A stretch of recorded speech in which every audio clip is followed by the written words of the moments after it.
ये कहानी है उस समय की है जब कॉलेज में दो कंपनियां आकर चली गई थी और मेरा प्लेसमेंट अभी नहीं हुआ था। हौसला बढ़ाने के लिए घर पर माँ थी और महीने में एक बार फोन करके पैसे हैं कि नहीं पूछने वाले पिताजी भी, पर मैं उन्हें अपनी मनोदशा बताना नहीं चाहता था।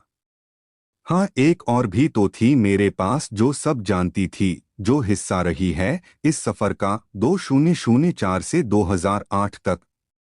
कहानी अब 2005 में है, जब इंजीनियरिंग कॉलेज में एक साल पूरा हो चुका था और तमाम रैगिंग और शुरुआती इंटरेक्शंस के बावजूद मैं किसी से भी ज्यादा घुल मिल नहीं पाया था। वो थी मेरे ही आसपास और कई बार बुक बैंक में नजरें मिली, कई बार एक ही टेबल पर आमने सामने नेस्कैफे पर एक ही ग्रुप में खड़े हो कॉफी पी थी, पर मैं सिर्फ उसका नाम ही जान पाया था और ये भी श्योर नहीं था कि वो भी मुझे नाम से जानती है। मुझे याद है मेरी और उसकी बॉन्डिंग पहली बार एनुअल कॉलेज फेस्ट में हुई थी, जब हम दोनों ही नीली जीन्स और ग्रे टी शर्ट में कॉलेज आए थे और कॉलेज रॉक बैंड के परफॉर्म करने पर भीड़ से पीछे की तरफ खड़े हो बाकी लोगों को सर हिलाते और नाचते देख रहे थे। शायद मन था भीड़ में शामिल होने, शायद झिझक भी थी, इसीलिए हर बीट पर दोनों के दाहिने पैर टैप कर रहे थे।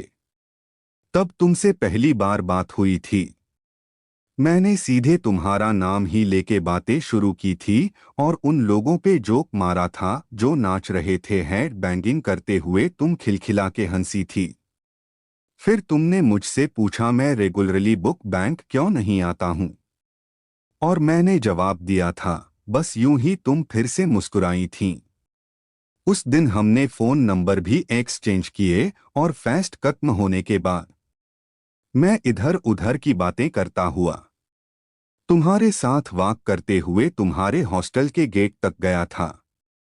तुम मेरे फालतू जोक्स पर भी हंसती रही थीं। उस शाम मैंने सिगरेट नहीं पी और रात में तकरीबन 12:30 बजे अपने नोकिया 1100 से "it was nice talking to you" message किया था। फौरन मेरे फोन की बीप बजी और मैंने उत्सुकता से मोबाइल देखा। वो मैसेज की डिलीवरी रिपोर्ट थी। उन दिनों मोबाइल में मैसेज बीप बजना एक अलग ही एहसास होता था। 2 मिनट बाद ही तुम्हारा रिप्लाई आया, सेम हियर। फिर अगले दिन मैं अपने रूम पार्टनर की प्रेस की हुई शर्ट पहन कॉलेज पहुंचा था और हमारी बातों के सिलसिले उस दिन से शुरू हो गए थे। कैंटीन से लेके कॉफी तक और लैब से लके बुक बैंक तक हम साथ ही रहते।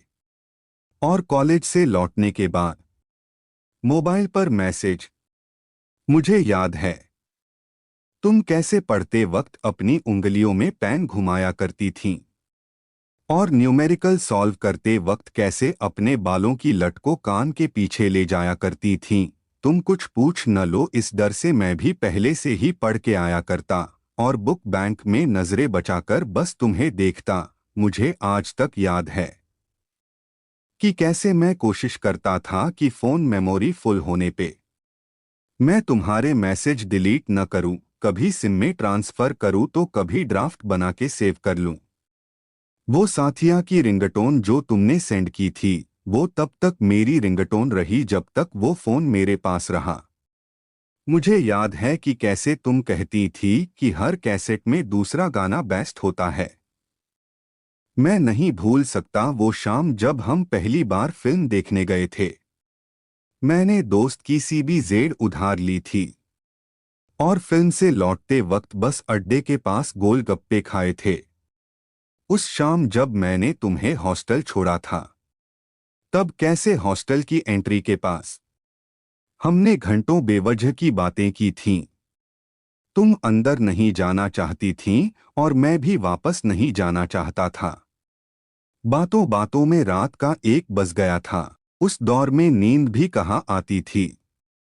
मैं नहीं भूल सकता वो अनगिनत बार जब तुमने कहा था कि मेरे जैसे लोग इस दुनिया में रेयर हैं और कैसे तुम लकी हो मुझ जैसा दोस्त पाके। अगले 3 साल हम साथ साथ ही थे। कई बार लड़े, पर हर बार या तो तुमने या मैंने एक हफ्ते की खामोशी के बाद बात करने की शुरुआत कर ली। आखिरी सेमेस्टर से पहले तक सब ठीक ही चला। तुम कैट की तैयारी करती रहीं और मैं कैंपस प्लेसमेंट की। याद है जब कंपनी आने का नोटिफिकेशन हम दोनों ने साथ ही नोटिस बोर्ड पे देखा था और कंपनी क्राइटेरिया में थ्रू आउट फर्स्ट क्लास मांगा था।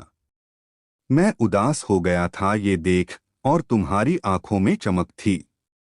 तुमने कहा था कि चलो अच्छा है, कंपटीशन कम हो जाएगा, पर तुम मेरी आंखें नहीं पढ़ पाई थी। खैर, मैंने भी कभी बताया नहीं कि कैसे 12वीं के पेपरों में मेरा अपेंडिक्स का ऑपरेशन हुआ था और मैं कंपटीशन से बिना फेल हुए ही बाहर हो गया। जिस दिन इंटरव्यू हुए मैं कॉलेज ही नहीं आया। तुम्हें बेस्ट ऑफ लक का मैसेज किया और बैठा रहा हॉस्टल के कमरे में। शाम को तुम्हारा मैसेज आया, सिलेक्टेड। मैंने कॉन्ग्रेट्स रिप्लाई किया और तुमने नाम गिनाए कि किस किस का सिलेक्शन हुआ है। 2 दिन बाद तुम्हारे साथ सिलेक्ट हुए लोगों की पार्टी की खबर भी ऐसे ही उड़ते मिली। अगली कंपनी आई, उसमें भी वही क्राइटेरिया था। मैं अब निराश हो चला था और तुम्हारे भी दोस्त बदल चुके थे। अब तुम्हारे पास एक नया ग्रुप था, वो लोग जो एक साथ उस कंपनी में प्लेस हुए थे, और मेरे आसपास मेरी ही तरह हारे लोग जो एजुकेशन लोन के तले दबे थे या अपने परिवार के सपनों तले। आखिरी सेमेस्टर था।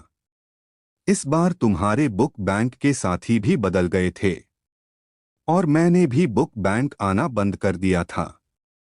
अब मैसेज टोन भी कम ही बजती थी और साथिया वाली रिंगटोन मैंने सिर्फ तुम्हारे नंबर पर ही असाइन कर दी थी। एक ऑकवर्ड सी खामोशी आ चुकी थी हम दोनों के बीच।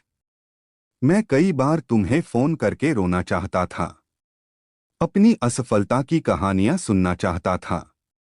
कई बार नंबर डायल करके रिंग जाने से पहले मैंने काट दिया। वो अंधेरे के दिन थे। फाइनल एग्जाम वाले दिन हम लगभग एक अजनबी की तरह ही मिले।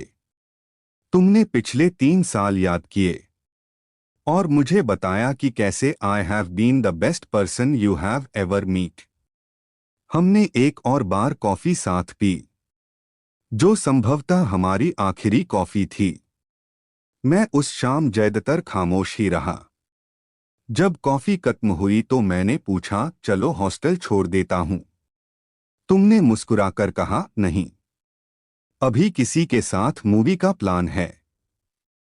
उस किसी का अंदाजा मुझे भी था, क्योंकि वो नेस्कैफे के पीछे से शशांकित भाव से मुझे देख रहा था, पर जिसकी वक्त ने ली हो वो दर्द से कराह भी नहीं पाता।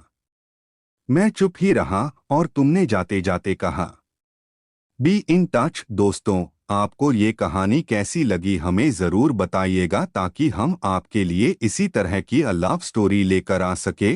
धन्यवाद।